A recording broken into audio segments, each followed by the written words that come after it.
Nandito ako, umiibig sa'yo.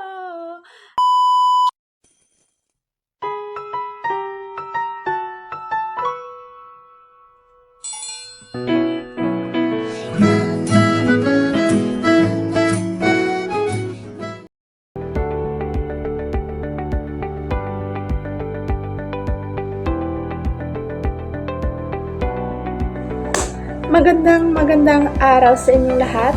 Ako si Janice R. Francisco at ako ay estudyante na nagsisimula pa lamang sa mundo ng kolehiyo.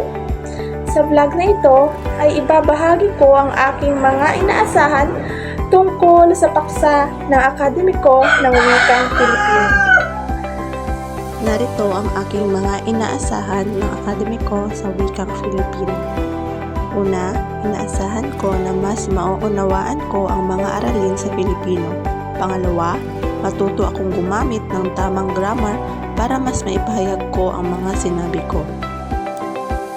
Pangatlo, inaasahan ko na sa akademikong wikang Filipino, mahahasa ang aking mga kasanayan sa pagsulat, pagbasa at pagsalita.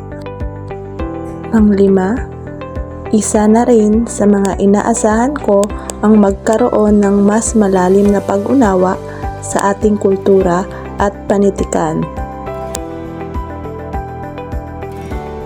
At higit sa lahat, inaasahan ko na ang paksa ng akademiko ng wikang Filipino ay maging tulay para sa akin upang maging isang epektibong komunikador na Filipino sa ating bansang Pilipinas.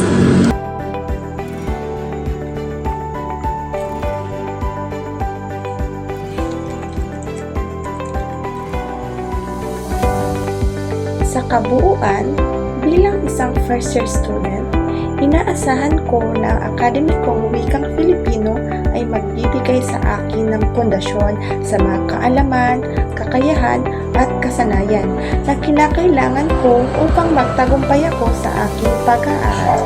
At ngayon, dito nagtatapos ang ating vlog ngayong araw patungkol sa mga inaasahan or expectation sa paksa ng akademikong wikang Filipino. Sa muli, ako si Janice R. Francisco at maraming salamat sa inyong panonood. Bye! Please don't forget to watch my video channel